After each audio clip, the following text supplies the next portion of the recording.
remediating. I want to introduce our speaker today, who is Erik Rye. Erik is a PhD candidate down at the University of Maryland under Dave Levin. I met Erik, was it last year? Yeah, last year at IEEE Security and Privacy, where he had by far the most interesting presentation paper that was at the entire conference. I mean, by like a large order of magnitude. And you're going to hear some of the things that made it interesting, so you'll hear a lot about that. Erik does sort of a lot of different work, but is kind of at the intersection of security and network analysis and kind of breaking things, which is an area that I like a lot and I need more of. I don't really have much else to say. Erik's work is sort of interesting and kind of speaks for itself. That's pretty much it. Some fundamental thing. Okay, well, there are many things that he can say about himself. Oh, wow. Yeah, hi. Thanks for that intro. Again, my name is Erik Rye, like the head, and I'm excited to be here to talk to you about network security. Since you're here, it's probably no surprise to you that the internet is constantly evolving, and some of the changes that the internet has undergone in the last 5, 10, 20 years have profound impacts on the security of the internet writ large and on the users that use the internet. Just to highlight a couple of them, the kind of ongoing, long time coming transition from the legacy version of the internet protocol called IPv4 to IPv6, moving away from desktop and kind of wired LAN based way that people access the internet to a traditionally wireless access networks and then mobile kind of primary internet. And the proliferation of IoT devices needs no introduction. I mean, these things have pervaded sort of every aspect of our experience. And because the internet is rapidly evolving, we as network security folks are often kind of scrambling to catch up. And because of that, we're often reliant on anecdotes or kind of assumptions that people make about security. For instance, you may have heard people say that IPv6 is kind of designed with security in mind. You may hear people say things like, yeah, it's kind of a given that Apple and Google and powerful nation state adversaries can track you. And in terms of IoT devices, it's kind of a meme that IoT devices are, woefully insecure, but at least those kinds of attacks are largely protected by firewalls. My work seeks to prove whether any of these things are actually true. And hopefully by the end of this talk, I will have convinced you that not only is IPv6 not more secure than IPv4, but there are rather new and IPv6 only vulnerabilities that I'll point out. It is a given that big tech and governments can track you, but I'll show you by the end of this talk that, and so can any grad student in many cases as well. And in many cases, the IoT devices that are woefully insecure are not actually protected behind a firewall. And so at the kind of core of who I am is I'm an empirical network and security kind of guy. What that means is that I spend a lot of my time collecting global, diverse, unbiased, longitudinal, both across time and space, data sets to analyze, to make the claims that I can make about the internet and network security in general. In many cases, the data that I rely on doesn't actually exist yet. And so I have to develop new tools and techniques to collect it. I spend a lot of my time doing. I'm fortunate to have worked with a whole bunch of people on a whole bunch of different things, but in general, a lot of my work kind of falls into two broad buckets. One of IPv6 security and the other kind of wireless or Wi-Fi security. And I'm excited to talk to you today about two of those works, one from each kind of bucket. In IPv6 security, I'll be talking about a paper that I had at SIGCOMM a couple of years ago. It was kind of aimed at developing the most comprehensive IPv6 data sets possible. I will talk about some Wi-Fi security topics and how any user on the internet can track a whole bunch of people with very low effort and very low cost. And finally, I'll close with some of my future work directions in places that I'm looking to get in 3 to 5 years. So with that, let's just kind of hop right into it and get into the IPv6 security portion of this talk. And before I talk anything about the internet protocol or IPv6, I need to kind of motivate the problem and why collecting IPv6 addresses, which is ultimately what I'm going to do, it matters. It's kind of no exaggeration to say that internet security measurements rely on the ability to conduct internet-wide scans. In IPv4, which is again the legacy kind of old standard internet protocol, this is very easy. In IPv4, addresses are 32 bits. Because they're 32 bits, you can use some specialized software that just that just probes all of these addresses in under an hour. So if you have some network security application or some network measurement application, like discovering what devices are vulnerable to Heartbleed, or how have mitigations been rolled out for a particular vulnerability, in IPv4 you just probe every single address. Like, why sample it when you can just do them all in under an hour? So there's lots of different nails that we hit with this internet-wide scanning hammer. But in IPv6, which is the successor protocol to IPv4, the case is much different. In IPv6, addresses are 128 bits. And so exhaustively probing all of them is infeasible. It would take longer than the universe has existed to exhaustively probe every single IPv6 address at current line rates, which is a major drag if you've got a paper deadline in a month. So instead, what people do is they try to approximate the things that we do in IPv4 and IPv6 by maintaining what we call lists of known active addresses. So what I do is a network security measurement kind of guy is I aggregate these hit lists that I know have been responsive to some protocol. And then when I have some future application that I want to be able to measure the network security and properties of, I just take those hit lists and I scan the addresses that are in those hit lists. This is kind of adapting IPv4 techniques to IPv6. This really matters. 5-10 years ago, you might have some naysayers say that, yeah, IPv6 exists, but it's kind of like this weird niche thing that dorks in the lab talk about. Today, in 2025, Google's seeing about half their traffic come to it over IPv6. And that figure is much higher in countries where the internet was adopted kind of later. They didn't have the same kind of IPv4 allocations that other countries had. And so this is a real problem that needs addressing. It's, again, sort of no exaggeration to say that the future of IPv6 network security and privacy and measurement application depends on being able to aggregate comprehensive, large-scale IPv6 hit lists. So before I talk about what I did and how I took a different approach, I kind of need to contrast my work with prior approaches to maintaining and aggregating these hit lists of active IPv6 addresses. And the main kind of thing that most of these approaches have in common was they used active measurements. They were sending probes out on the internet to see kind of what talks back. If you want to find servers in IPv6, a common way to go and do that is to get a bunch of DNS records and find the quad A records in there and probe those addresses and see if they're responsive.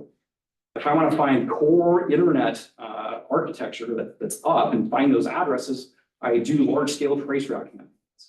Something that I've been involved with quite a bit over the last 5 or 7 years is measuring the security and privacy and just finding active home routers, home gateways inside of residential networks. But one thing that all of these things have in common was that they're sending active probes out on the internet. And the one thing that these prior hit list creation mechanisms have in common too is they miss kind of the largest part of the IPv6 internet, which is the clients that you and I interact with on a daily basis. None of these techniques are going to work to find my iPhone or my MacBook or my internet connected toaster. And so there's a lot of reasons, or there's a couple of reasons for that prior work misses these active client addresses. And to understand why, we have to talk a bit about IPv6 addressing. Again, addresses are 128 bits in IPv6. It's useful to think of them as kind of upper and lower half. Your upper 64 bits is typically set by your ISP and your first upstream router will tell you, hey, you're on the /64 network. In client addressing in IPv6, often devices are kind of left to their own devices and choose random and ephemeral addresses choose a random and ephemeral lower 64 bits. In IPv6, the address space is enormous. I have billions of times more addresses in my house than the entire IPv4 internet. So in many cases, like, why manage that at all? Let's let the devices pick their addresses themselves. And because these addresses are often random and because they change weekly in many cases, it's hard for me to guess. So it's hard for me to send probes to them. The problem with this is the clients constitute the vast majority of the devices that are participating in the internet. And so when you have these hit lists that lack clients, you may be missing some severe security issues. And so I set out to kind of solve this or see what I could do about the problem. And I took an orthogonal approach to prior work. Rather than, sending active probes out on the internet to hope that I hit something, which is like basically an impossible task. Like, why not fish with dynamite and let them come to us? And so I was thinking early on in this, what kinds of services does every device on the internet need? One of the first things that came to mind was time. Basically, all devices on the internet need to know what time it is. Lots of reasons for that. Authentication is one. Being able to validate the certificate that web server gave you is valid is another one. If you want to know that certificate is still valid, you need to know what time it is yourself. And the other thing that's kind of nice about network time is that all devices need time. Your routers need it, your servers need it, your clients need it. And so I said, what if I just run a bunch of NTP servers and let the clients come to me? And fortunately, there's a project that let me do just that called the NTP pool. So the NTP pool is kind of one of these awesome, like old school kind of internet, everyone on the internet's benevolent kind of projects where you can donate and volunteer your NTP server to give time to devices. So you add servers to the NTP pool, and then with some probability, the NTP pool gives out your IP address in response to DNS requests that clients make. I set up several dozen NTP servers geographically distributed around the globe and just saw what happened. And over the course of 7 months for our SIGCOMM study, but I continue to do this to this day, I collected hundreds of times more active addresses than the prior work approaches. So in 7 months, I collected nearly 8 billion active IPv6 addresses, which is, again, hundreds of times larger than the current state of the art at that time. And not only do I find more active addresses, the addresses that I'm finding are quite a bit different than prior work. And the way that I'm going to kind of differentiate between the addresses that I find and the addresses of prior work is by looking at that lower 64-bit, that's called the interface identifier of that address, looking at the entropy of that part of the address. It's common for core internet routers and some servers to have very low entropy bottom halves of their IP addresses. The reason for that is if I'm Joe who works at Cogent or something like that, and I need to log into these routers. If I have like a random lower 64 bits, then I might mistake a B for a D, and it's hard to remember. Whereas if I just give it a ::2, which is IPv6 shorthand for a long string of zeros and then a 1 at the end, much easier to remember. So prior work that send out large-scale traceroute campaigns to find these addresses at the core of the internet, almost all those addresses have very low entropy. Other prior work that both did traceroute campaigns as well as found server addresses and some like home residential gateways, significantly higher entropy in their addresses than the prior work that only did traceroute campaigns. But when we look at the addresses that are in my data set, the entropy is even higher. I mean, the median entropy is quite high for the billions of addresses that I was finding. And the reason for that is the devices that I'm finding are clients. Are there types of clients that just won't use that NTP pool, or does everyone kind of use this pool? That's a great question, Alex. Thanks. Yeah, there's lots of clients that don't use the NTP pool. Microsoft, for instance, devices will use time.microsoft.com. Apple devices will use time.apple.com. Some Android devices use it and some don't. Oh, interesting. So is it basically like Linux IoT devices that are using this? You get a lot of Linux IoT devices, yes. And you get a lot of routers, yeah. Good question.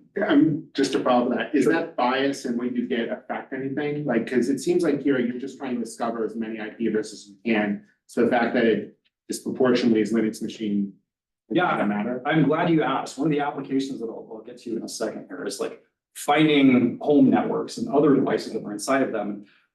If you have one internet connected smart thermostat or something, you're giving away where your home network is, and then I can use that information because it's part of the same network to find other devices that are within them. It's all terrifying, by the way. It's not great. But it actually seems like this is finding, from like a security perspective, this is finding the devices we'd expect to have the weakest security properties. Yeah, that's not bad. That home thermostat thing, that's that's Like this is what you would want if you're trying to build a botnet or something like that. yeah. This hitless. I gotta have a plant here. Half of my devices were made in China by a company I don't trust, and they're all in my house. Indeed. Yeah. Yeah. So now that I was able to aggregate these billions of addresses, the next thought that I have is, what sort of security and privacy ramifications are there of this? And again, remember that IP addresses in V6 are broken up into upper and lower half, where the lower half is often set by the client by itself. Good practice recommends the client choose that randomly with a suitable pseudo-random number generator.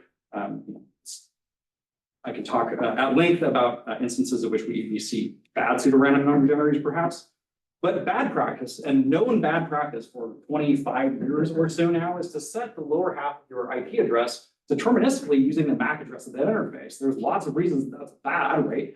It's that your MAC address doesn't change over time. And so every time you change networks, you'll be able to follow a device if it does that. However, it's been known that this is bad practice for 25 years or so. So hopefully we don't see any of that. But in reality, we see tens of millions of examples where that happens. Amazon smart devices like Echoes and Fires will use those kinds of addresses called EUI64 addresses that embed the MAC address in them. So I can actually tell who the vendor of that device is. And why this matters, I have a plot here that shows a particular Huawei device. Each one of these little blips is a time that it came to one of the NTP servers that I run. So I'm watching this same Huawei device move from China Unicom to China Mobile to a Chinese broadband provider. So potentially what this is, I don't have production, I did not go around asking everybody in China whether this was their device, but potentially what might be happening here is a device moving between their home network and their work network and maybe a cellular network. So this has the potential to do, be able to track somebody. And also notice the x-axis here ranges from February to September. If I was tracking this person for the duration of my study. This data seems, on one hand, really cool and really useful. On the other hand, it seems, really privacy sensitive. And so I, as a researcher, want to be able to share this with people that can make use of it as well. But I want to do that in a privacy sensitive kind of way. And so to that end, I've started what I call the IPv6 Observatory. And in the IPv6 Observatory, I make coarse-grained network information about the clients that come to my NTP servers available. The /48, the upper 48 bits of a client address to visit my NTP servers, but not the full /128s, because then you'd be allowing anybody to do kind of user profiling and tracking. You might ask, this is great because it's privacy preserving, but is the data still useful? And I'm obviously biased here, but I think the answer is yes.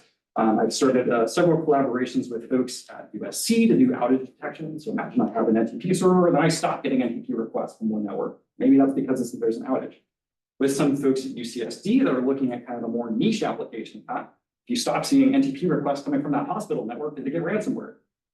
And recently, in a paper that we have coming out at Oakland this year, we used the IPv6 Observatory data to do some global IPv6 censorship measurements, which was pretty neat. But I want to talk to you a bit about what you can do in terms of finding other devices inside of user homes if you know where their homes are, because their smart internet connected, barbecue thermometer came to your NTP server.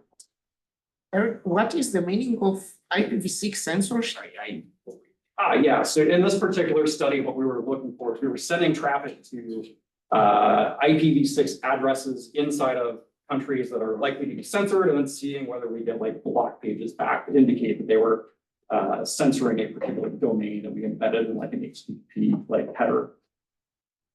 I think is what you're saying. Are you applying the same kind of IPv4 censorship approaches to IPv6 and seeing if it's the same, if they're taking the same countermeasure? That's right. And in some cases we found they're not. I was not the first author on this one, so I'm not the authority, but in some cases we found that IPv6 is being censored more, which indicates perhaps their middle boxes, are ignoring v6 in some cases, or have a different algorithm for that.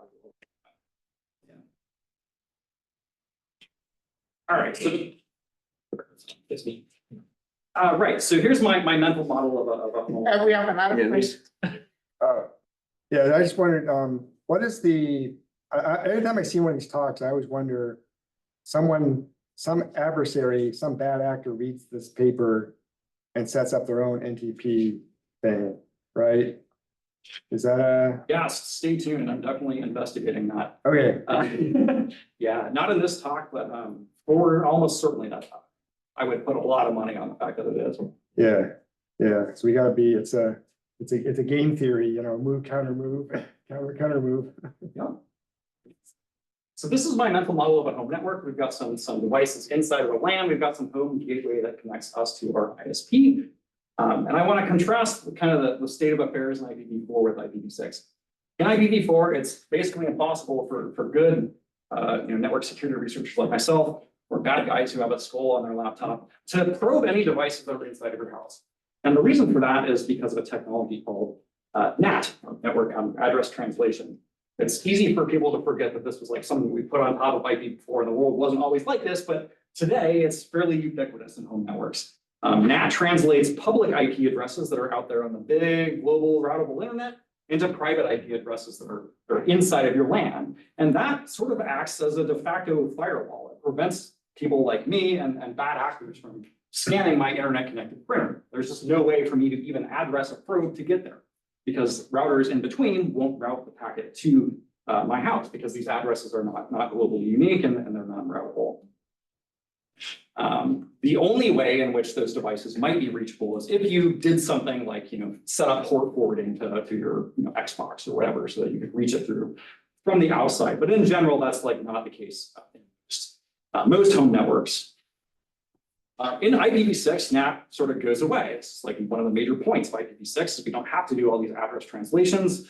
In most cases, addresses that are assigned to a device that's talking on the internet in IPv6 are globally routable, which means that I actually can send traffic to your internet connected TV in IPv6, unlike in IPv4. There are some things that protect you from me doing that.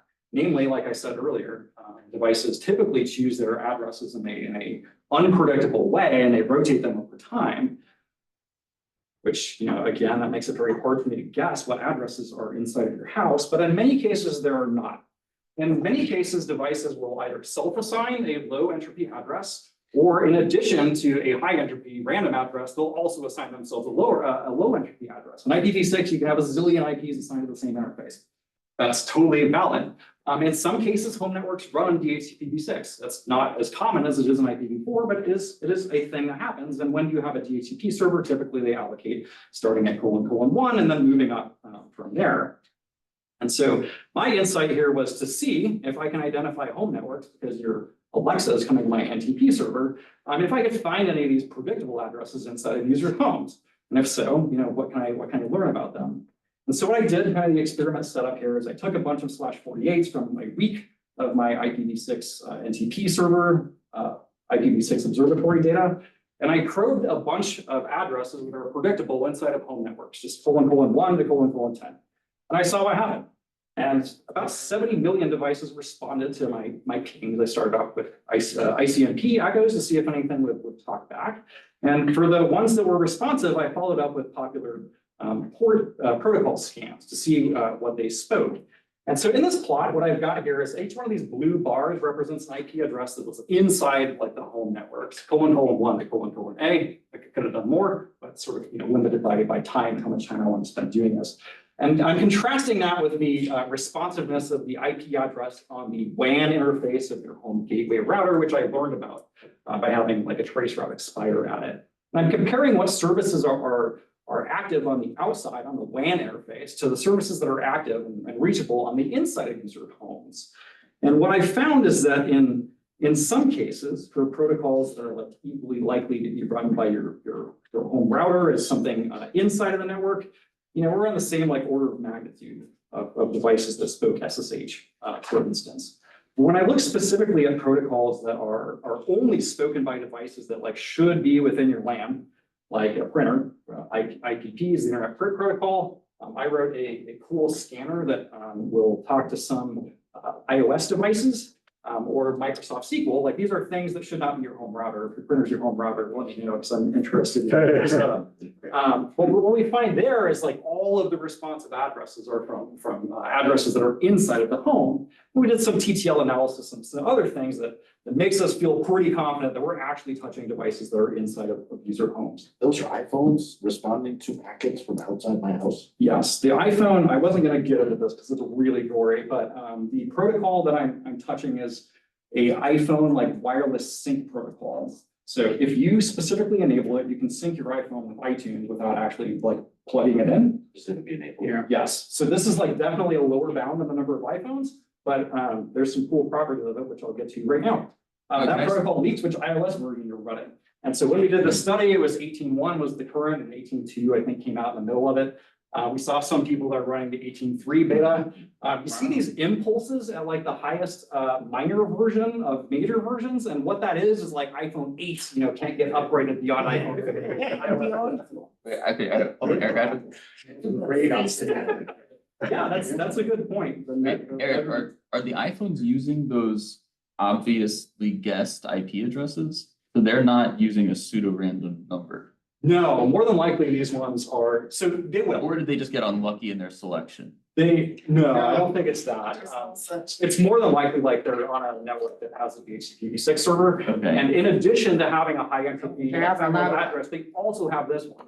We have some really cool screenshots where you see like the printer has an ephemeral address, and then it also got one over DHCP, and that's the one we're finding. So why would they take this other one? Just like in case they need it? I mean, why to do something that stupid? Yeah, that's what I was. Just, I don't know what, Little stuff. And to the- be traceable, what? I mean, I guess like if I'm putting on my benevolent network administrator hat or something like that, I would say that, if I want to do device provenance and like manage my network in a way that makes sense, I don't have to track these random addresses because I care about what devices are in my network. And that's a reason why you might want devices to have these low entropy addresses, just so they're like recognizable to you. It's not a good answer.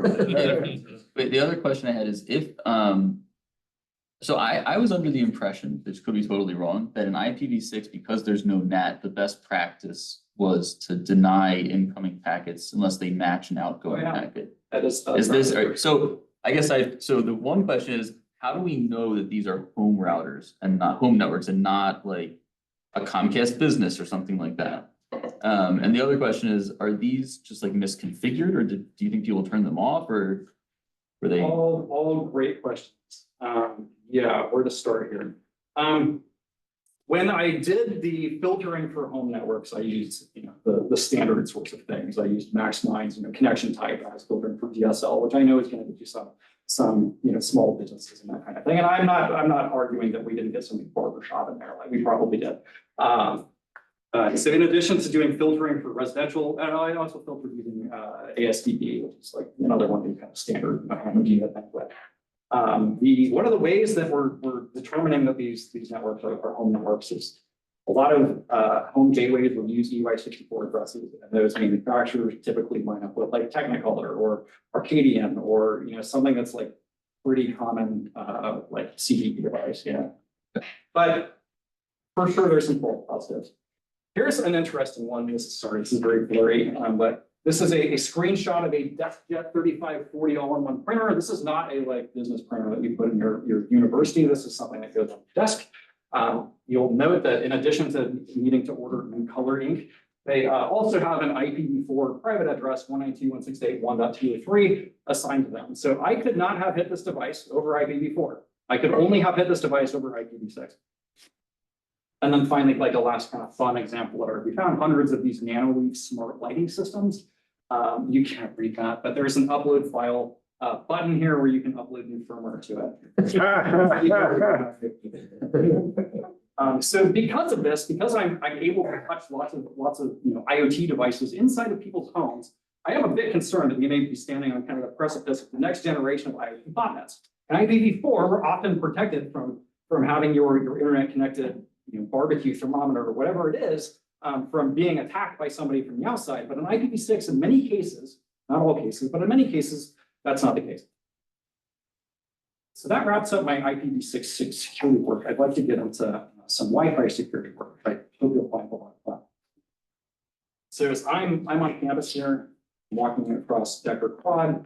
As my device is encountering nearby Wi-Fi access points, it's seeing broadcast by those Wi-Fi access points that are saying, hey, I'm here, this is my network name. But in particular, and importantly, those broadcasts contain a unique identifier for those Wi-Fi access points called a basic service set identifier, or BSSID. It's just the MAC address of that interface that's advertising the network. And so as I move around, my phone is constantly scanning the 802.11 Wi-Fi channels. It's noting these networks and their BSSIDs. And from time to time, my device will upload those BSSIDs to its mobile operating system vendor, Apple or Google or Microsoft. And the reason that it's doing that is because whoever is running that mobile operating system wants to make like a worldwide map of where all the BSSIDs are on planet Earth. Why do they want to do that? It's because later other devices in their ecosystem might want to use those Wi-Fi access points as landmarks for geolocation. Why? Well, using GPS requires some more power than just sensing the 802.11 spectrum. Some devices, you may be in an urban canyon, you may be indoors. Some devices don't have a GPS receiver. If you've ever wondered like how your MacBook is figuring out like where you are in the building, this is it. It's using Wi-Fi access points as landmarks. And so the way that Apple's Wi-Fi positioning system works, I'm going to focus on Apple's exclusively here. You'll see in a second why, is when you ask it, hey, where is this BSSID? If it knows where that BSSID is, it'll respond and tell you exactly where it is, or where it thinks it is, which is pretty neat. But Apple's system does kind of one better. In addition, it provides up to 400 additional nearby BSSIDs in their geolocations, just to provide you, being helpful, to provide you with extra landmarks by which to trilaterate yourself and figure out where you are. So again, Apple's Wi-Fi positioning system works in just an HTTP request. You ask it, where are these BSSIDs that I see, and it responds. It knows with those geolocations and up to 400 additional ones that are nearby. I want to make the point here that you don't have to be an Apple owner for this to happen to your access point. You may be a Microsoft only guy or gal or whatever, but just the fact like your UPS man or your neighbor or some guy walking the dog outside of your street has an iPhone in their pocket, it's going to be sensed and it's going to end up in this system. So this happens to everybody, irrespective of whether they're actually a part of the Apple ecosystem or not. And so this seemed particularly, when I found out about this, I was like, oh no, this seems really bad, right? I wonder how much information a just kind of naive attacker could gain from knowing how this system works. And so my initial sort of smooth-brained attempt here was just like send a bunch of random 48-bit identifiers at Apple's Wi-Fi positioning system and see whether it knows where those random identifiers are. And unless you're much luckier than I am, in most cases, you're going to guess an identifier that it doesn't know about. Because MAC addresses and BSSIDs, again, our MAC addresses of access points are 48 bits. To the 48 is over 280 trillion. And so it's very unlikely that you just are going to guess a MAC address that actually exists IRL. So can we do any better? The answer is yes, but you have to know something about MAC addresses, which fortunately I know. I spend a lot of my time thinking about MAC addresses. MAC addresses, again, are 48-bit identifiers, but MAC addresses have particular structure to them. MAC addresses, the upper 3 bytes of a MAC address is known as an organizationally unique identifier, or an OUI. And an OUI is assigned by the IEEE to a vendor who goes and pays them $3,000 because they want to make Wi-Fi chipsets.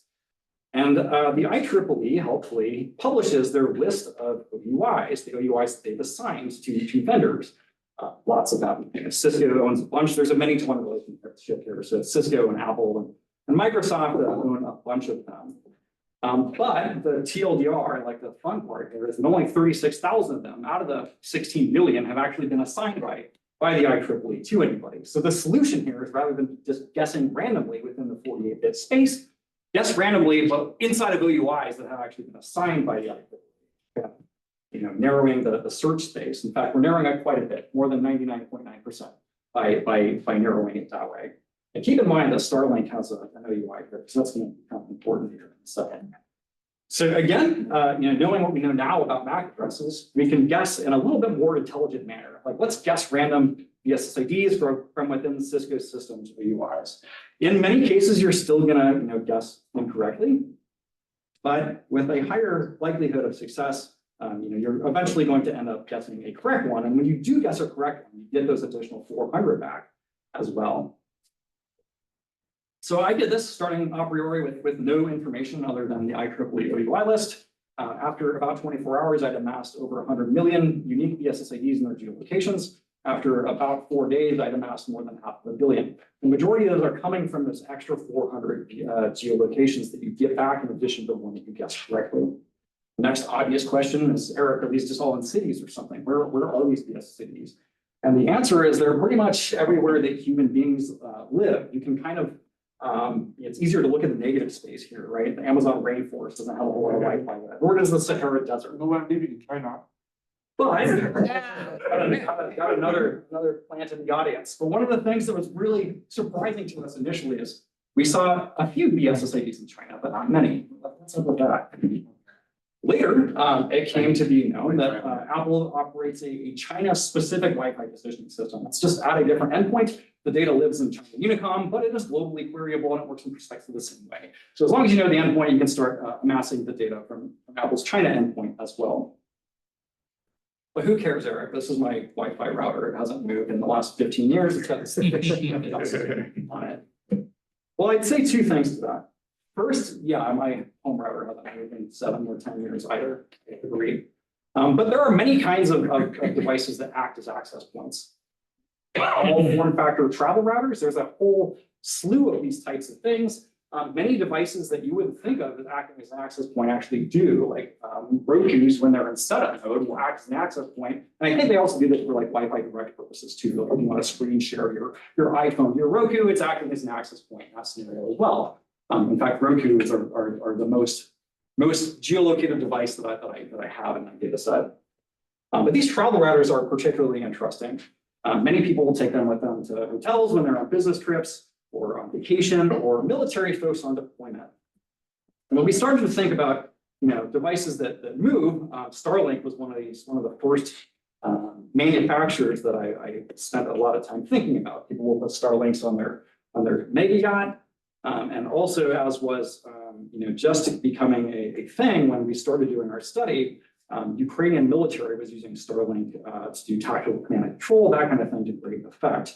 And so I said, gee, if I could geolocate all of the Starlink routers in Ukraine, that would be particularly bad. And so here's a picture of all the Starlink routers in Ukraine for most of the duration of my study. You'll start to pick out interesting bits like the fact that the Kyiv has a lot of geolocations. That's probably unsurprising. There's a lot of people that live there. But you can start to see like the contours, front lines, and their war with Russia. You can see how far east the devices go. This is like, in the Donbass and down here by Crimea, it's like where active combat is actually happening in the country. So you can see how far these things move. At what time scale does the database get updated? About once every day. Once every It's day? not like a real-time tracking system. But that's close, okay. Yeah, it's not bad. I'll take it. Yeah, it is free. There was some debate about whether Starlinks ran in Russian territory, and indeed we saw at least one pop up in Russian occupied Crimea. The next place that I went is, thinking about how far devices move and what types of devices move. So what I did was I sampled 10 million CSSIDs. What? That's fine. I sampled 10 million BSSIDs from the initial 5 accumulated over the course of a week. And I tracked those same 10 million BSSIDs every day for a month. And I found that indeed, most devices don't move anywhere. Only 6,000 of those 10 million moved more than a kilometer over the course of a month. But some routers, when you zoom in on specific types of devices like travel routers, they move very frequently. And in addition, when they do move, they move quite a bit farther than like your average Wi-Fi access point. And so again, I turned to the Russia-Ukraine war, and I looked at devices that had been in the Donbass, which is again the eastern side of Ukraine where active combat is happening, and where they had been before they were there. And what we see is there's hotspots that kind of pop up in Russia, St. Petersburg, Moscow, Krasnodar, and Rostov-on-Don, I think. And you see that like the blip here in Krasnodar, Rostov-on-Don is like brighter than Moscow. And so what we suspect is that like these are places that troops are going to do their mobilizations and that kind of thing. They're testing their equipment, they're buying it before they actually end up in Ukraine and using it. You'll also know that there's a ton of blue spots like in Western Europe, and it's not on here, but in North America and South America as well. I didn't, try to figure out who these people were, but presumably there's some NGOs, there's some Foreign Legion volunteers, people who wouldn't want their, home to be known to just a random grad student on the internet. October 7th attacks happened during the course of our study. And we looked at BSSID geolocations shortly after the October 7th attacks, and then took another snapshot about a month later.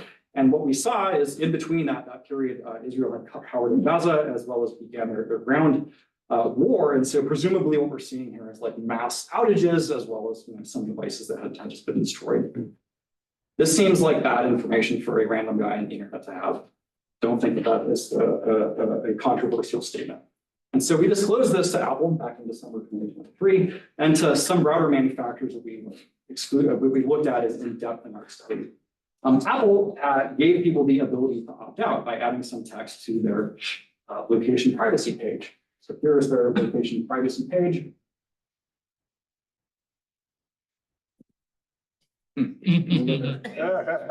Some text here at the top that says that if you add an underscore no map to the end of your SSID, Apple will no longer provide that as a landmark to people who request it. If you're not an Apple owner, if you're a guy that just has an access point that lives next to some Apple owners, you're probably not checking the bottom, 1/16 of the Apple location services privacy page. Or maybe you have a lot more extra time than I do. We've experimentally determined, but I've never seen this written down, just heard this in any kind of casual conversations with people at Apple. They've also increased the time that it takes for an access point to become a landmark. When I was doing this initially, it took about 3 days for a brand new access point to pull out of the box to become a landmark. Now it takes up to about 30. So this prevents like the sort of short-term tracking of somebody moving from one place to another. We've recommended that Apple do a whole bunch of different things. For instance, like stop allowing everybody to make billions of queries that are unauthenticated and not rate limited. Stop providing this extra additional information, but to date they have not implemented these things. To router manufacturers, we recommended that they randomize their BSSIDs. BSSID randomization prevents that kind of attack where I can find all the Ukrainian Starlink devices because they're no longer using that Starlink OUI. And it also prevents the time and space correlation attacks that I was doing by every time that device turns on again, it has a new random BSSID. I am thrilled to report that SpaceX did implement that on their Starlink routers, and the number of Starlink routers that are geolocatable is now currently 0. One kind of interesting application that I've been working on with a really bright undergraduate is seeing where else you can find interesting BSSIDs. And one of the places that we turn is eBay. So if you sell your Wi-Fi access point on eBay, eBay tells you to take pictures of that in your all over the device. And so we started snarfing a bunch of photographs from all of eBay's different country level domains and sucking those down and throwing them through an OCR pipeline that segments the images. It pulls out any kind of text. And then out of the back half of that, we spit out some MAC addresses that are written on most common Wi-Fi access points. What that allows me to do is I can now track people where the seller's location is. And then later, if I continue to query for that BSSID, I can tell who bought it as well. So we're currently, this is currently under submission. And we've disclosed this to eBay, but they haven't responded yet. So that wraps up the kind of Wi-Fi security portion of my talk. I'll leave you with some brief thoughts on what I'd like to do going forward in the next 3 to 5 years or so. Hopefully, I've convinced you by now that the way that I approach research leads to aggregating data sets that are so large and diverse that they're not safe to share publicly.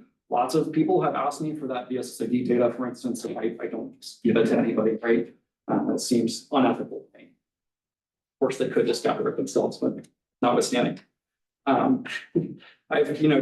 talked about how my global longitudinal data sets allow us to track users, expose residential devices inside of user LANs, and even reveal kind of sensitive movements like troop locations. And so one of my major research questions going forward is, how can we share this information that is potentially so security and privacy sensitive? How can we share it in a way that protects the privacy of people who in most cases are, these vulnerabilities are unbeknownst to them and they didn't opt into these systems, while also making it useful for researchers too. For instance, to share IPv6 data, what I'm currently doing through the IPv6 observatories, I'm sharing really coarse-grained network data, the upper 48 bits.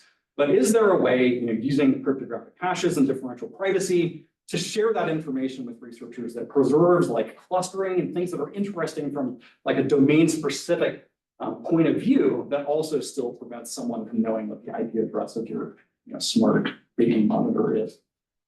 So that's something that I'm interested in because the next generation of network security scanning depends on having useful, large, and robust data sets. Another thing that I'm interested in is empirically assessing critical infrastructure. So as the name sort of implies, critical infrastructure is critical for a lot of reasons, and we would hope that it's secure and resilient, but who knows? Is it? I don't know. And so we want to be able to use the data that we're collecting, as well as some additional data that we might collect, to determine where critical infrastructure is, what services critical infrastructure has deployed. It's critical infrastructure running web servers. I don't know. Never been to a power plant. Maybe some of those PLCs do have Wi-Fi.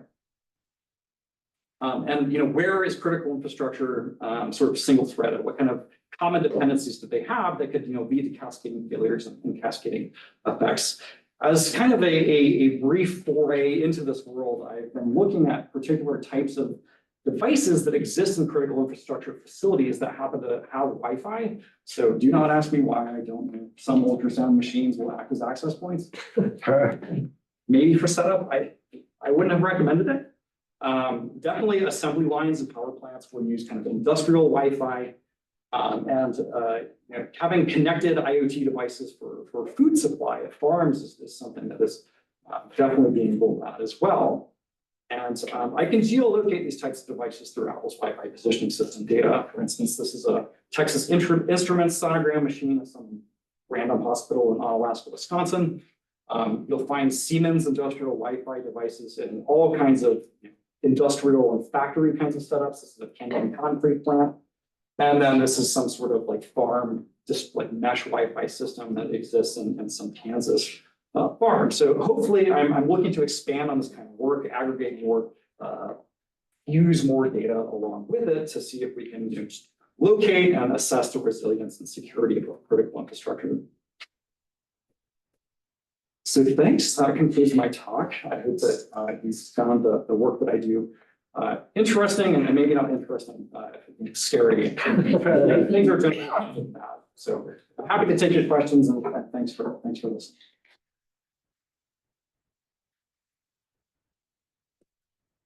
Sure. I know that several years ago, there was a guy who was making IP addresses of vulnerable devices available to people. And he turned it into a company called Shodan, I think. And I think there are other companies that are doing things like that. How are these companies faring? Are they able to monetize these kinds of activities? Is there in fact an industry around this? And what's that all about? It's a great question. So Shodan indeed is like your internet vulnerability web browser. You can type in a port that you want to see open or a service string or something like that. Indeed, we've compared our IPv6 like residential measurement, string measurement data to Shodan, census, and these other kind of threat intelligence kind of competitors. And in general, these types of companies are finding active IPv6 addresses in kind of the same way that prior work was doing. And what I mean by that is that in most cases, the IPv6 stuff that you're going to see from Shodan is web servers, things that are getting out of the DNS. In large part, I don't think that they know how to do the types of things that I'm doing to find in-home devices. But once they kind of get smart on that, yeah, I think it's things could get bad. Like that could be opening Pandora's box when any guy on the internet can search for your internet connected toaster. So short answer to your question is, in general, mostly the IPv6 data that companies have now is mostly servers that are constructed. But it could get worse. And are they making money? Yeah, Shodan's a subscription model. You have various tiers and that allow you to do a certain number of API queries and downloads and that kind of thing. But yeah, it's a monthly subscription. So for the IPv6 attack is sort of mitigating them, just introducing network address translation, or I sort of hope not, right? I hope that we won't have gone through this 20-year like adoption struggle to only end up at the same place that we were at. The right answer, as Alex kind of alluded to earlier, is that home router manufacturers are not known for implementing secure coding practices. But what they need to be doing is they need to be ensuring that like stateful firewalling that doesn't allow unsolicited traffic from the WAN inside of the LAN. In many cases, they're not. And I purchased a lot of weird routers off of eBay. In many cases, it's just disabled by default for some reason. I don't know why. MITRE would have something to say about doing that. It should be enabled by default. It shouldn't allow incoming connections unless the user explicitly opts into doing it. So that's the right answer. Because even if you do that, even if every device in your network chooses a low entropy predictable address like you're predicted. I don't know if this was just so obvious and that's why you didn't mention it, but it seems like with the BSSID geolocation stuff, it's like even worse than you were saying. Because with this, if I get 20 nearby BSSIDs, then all I need is like one hit, right? And then I like know 20 people and now I can ping them and I can find who they are. So basically, as long as like, if I want to figure out what is the BSSID that like your house or something, right? If I can find one person in the same connected component in the like connectivity graph, right? And I just like trace it over to your house. Yeah, that's a good insight, and that's true. Snowball sampling is very useful for this system. And I think I mentioned that the system still works in mostly the same way. I continue to do this. I geolocate about 2 billion unique BSSIDs every 36 hours or so. I've got it pretty parallelized, of course, on my desktop at home. Yeah, you can start in one place and end up very, very far away because you get nearby BSSIDs. So like major cities, one, you can just continue to snowball sample and you've got all the metropolitan area. There are some weird kind of outliers. People have asked me like, well, what kind of Wi-Fi is there in Antarctica? And you gotta be luckier to get that. But I've found dozens of access points in Antarctica. The hardest one that I've encountered yet is Pyongyang. Is there, you really gotta guess one that's there in order to, if you guess one like on the border of China, I'm not gonna give you something in Pyongyang as something for, but. Yeah, it just seems like, in North America or something, in the US, like I could probably walk from any point in the US to any other point in the continental US, seeing Wi-Fi signals the whole way, right? Instead, I should be able to get from anywhere in the US to anywhere else in the US, right? I don't even need like sampling really, right? I just kind of do that walk. Lather, rinse and repeat. Yeah. I mean, is there like a security problem with these kind of databases where if anyone turns on a phone, if you're using Wi-Fi in some scenario and it's, I know that I think that my phone uses like a weird BSSID when I hotspot it, but most stuff doesn't that I'm familiar with. If anyone turns on a phone, Google or Apple, it gets reported into a database, even if it's not less necessarily publicly observable. Someone has that information about these potentially very sensitive deployments. I mean, is this something that kind of like needs regulation, or is this? I think so. It provides like kind of like a small location benefit, but I don't think that the benefit's like kind of clear. I guess because Wi-Fi is like weak range. So you get really good location with it. But yeah, for like a lot of stuff, this seems like a real problem that anyone has this information. Totally agree. I gave this talk at Black Hat last summer, and most of the questions I got were from lawyer folks from the EU and from Great Britain, people that are subject to GDPR, and they're like, how is this even legal? I don't want to be a lawyer. I don't know. I think that personally, Erik Rye thinks, it needs to probably be regulated in some way. I definitely don't think the current state of things is okay. I didn't mention it because a lot of time limit here, but the way that Google's Wi-Fi positioning system works is quite a bit different. So Google requires that you submit at least 2, but potentially more BSSIDs that you hear nearby you. And if you don't do that, like you can't just guess random BSSIDs. You submitted a constellation of BSSIDs that you see, and then Google figures out where you are and tells you you're here. So you can still kind of play tricks on that system, but it's much more difficult than You get to know a lot more about the environment. you think. I mean, I'm sad because I know where all the Wi-Fi is, but yes, just starting from nothing, it's much. Does Apple see? I mean, you're using Apple's interface, so you don't have full access. If you were Apple operating this Wi-Fi geolocation service, what else would you see? What other information would you? Oh, sure.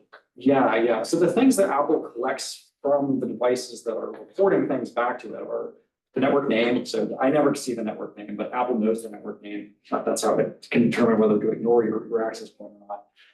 Apple knows how fast you're traveling when you're going. Apple is constantly sensing cell towers.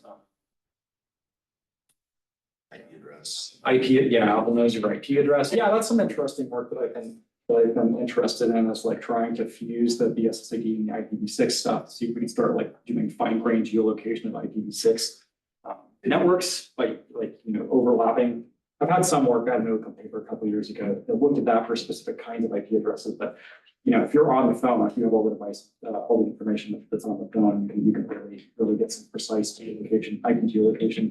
They know who I am. They know my Apple account. Yeah, they definitely know your Apple IP. From a non-security perspective, with the sort of like openness of Apple's data set, have you done like almost like a economic market analysis of like router penetration in different markets? Like, did you do that with this kind of data set, or is it? Absolutely. Yeah. Yeah. So short answer, no. Longer answer, yes, I'd like to. Why? Yes.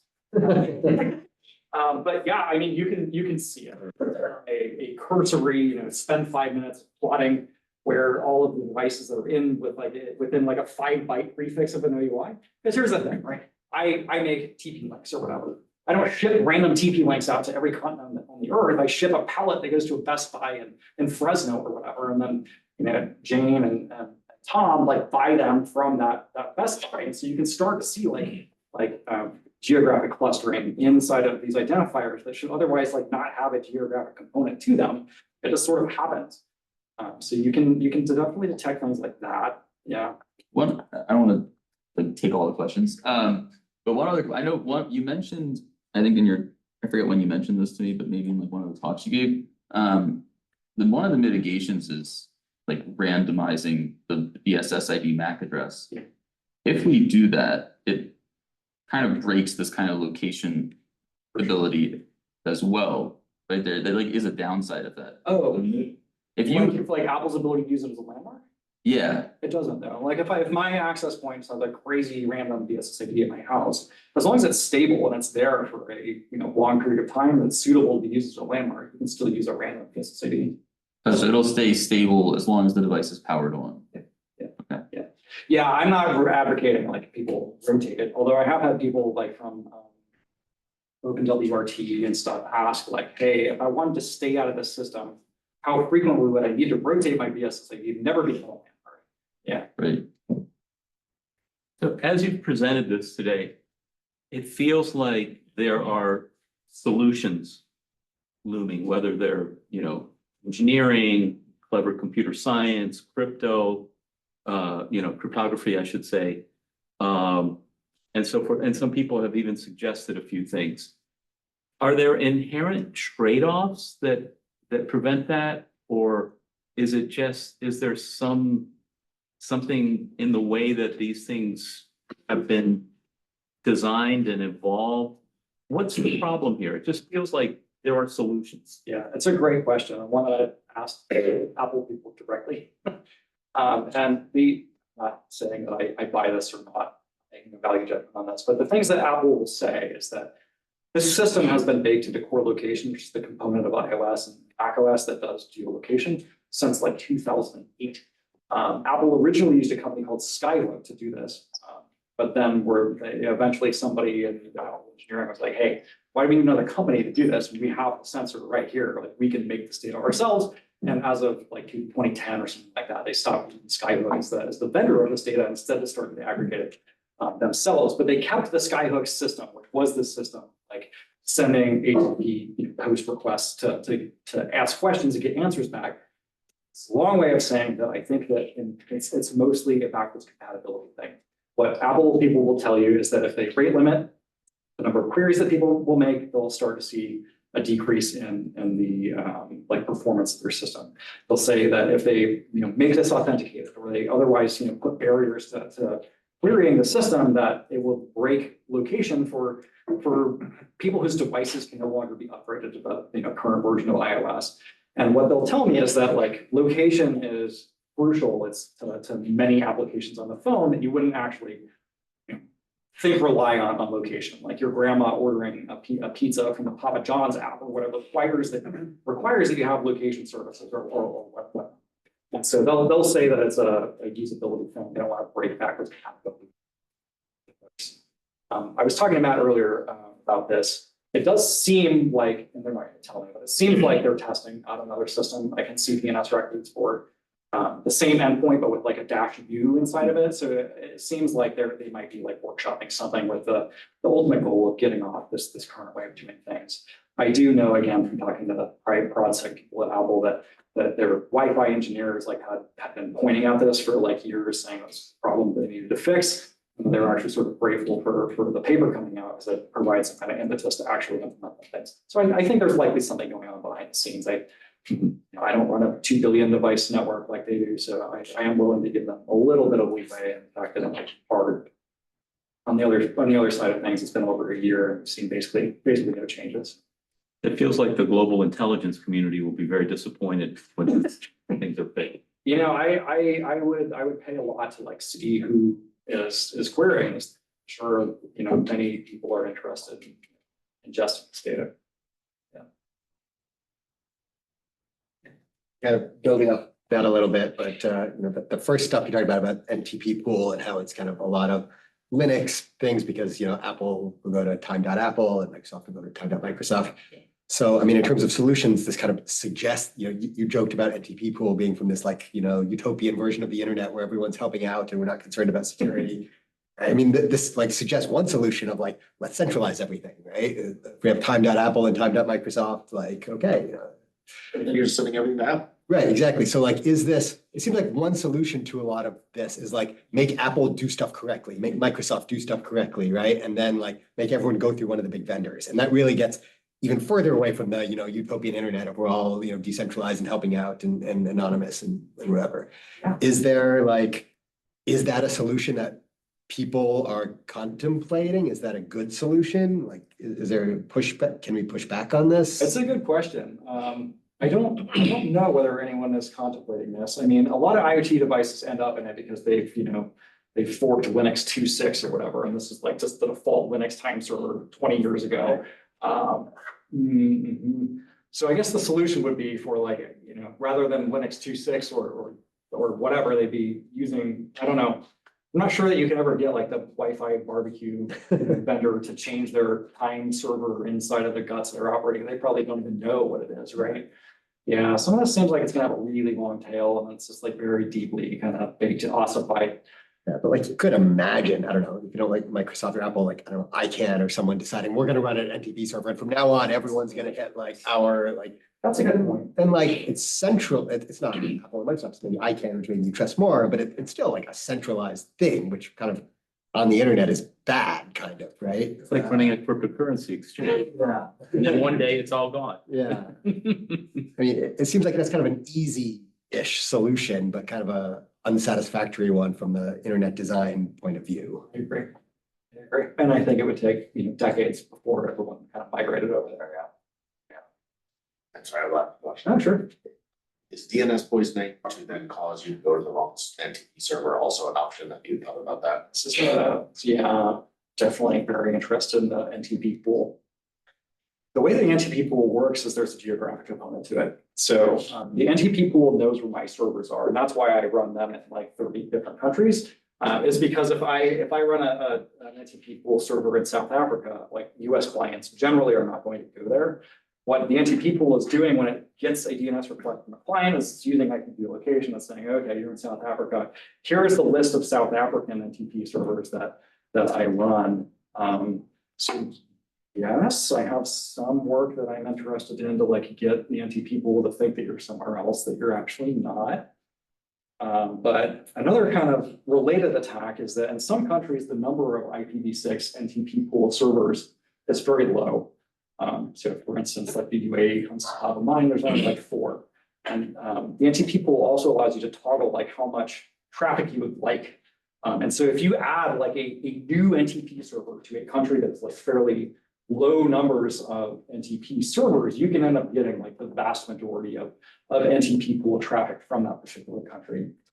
So there is like definitely, and IPv6, you can add as many addresses as you want to your interface. And so you can start doing Sybil attacks and putting 10 addresses on the same interface and adding all of them to the NTP pool. So there's lots of attacks that are possible here. I don't know if that answered your question. I answered a question.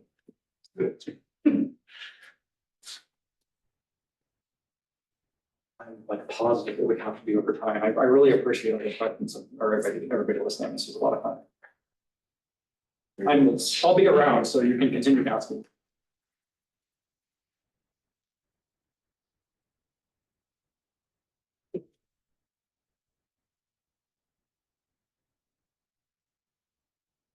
Yeah,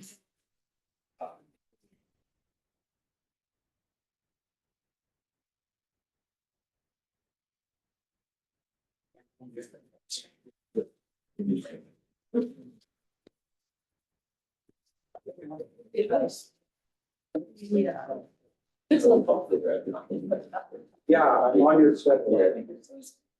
That's not right. Yeah, and this is my student here. Hey. Okay, cool. Yeah, I'm super excited about that. It's all. It's the actual experience. Yeah. You're in the park.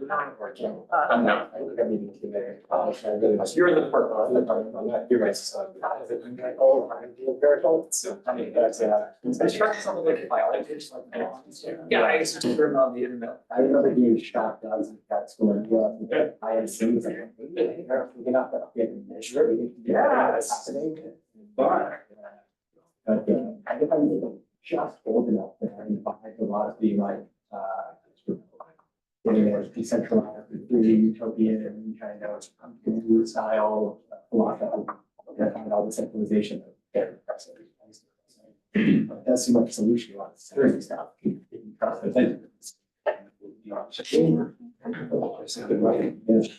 as you can see from the Wi-Fi.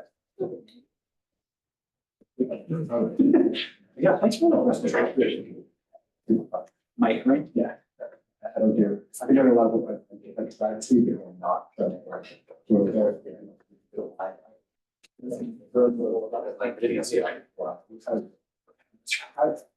Please be no one. Okay. It's cold outside. Yes, so we Yeah. Really. Okay. It's, yeah, just around 33rd Street in Charles. Oh. So, but I guess we have to go down. Yeah. Either like we're going to Third Street and then Charles Street. Yeah, so next Saturday. Yeah, I like meet down in my house. This is a theory, right? Theory talks. Grab it down. Concentrate. Especially like, wow, this is very fun. Thank you. Aaron, to meet for. Yeah, nice to meet you in person. Sorry, I wasn't here at the beginning of your talk, but I was on Zoom. I actually didn't even notice, so. Okay, yeah. So let's do it. I was like, oh my God, stuck in traffic. Irony. Yeah. Yeah, I'm gonna lash you. So, yeah, you mind if I like drop my background? Yeah, you can drop it to my. Let's have another.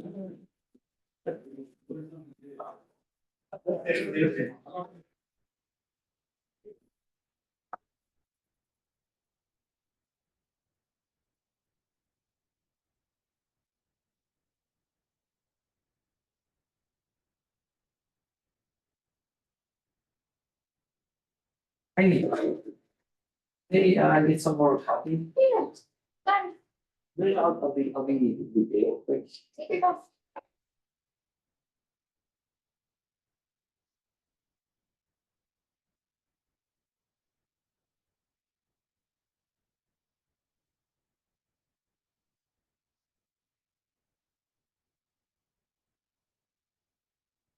Thanks so much. Have a good day. Thank you.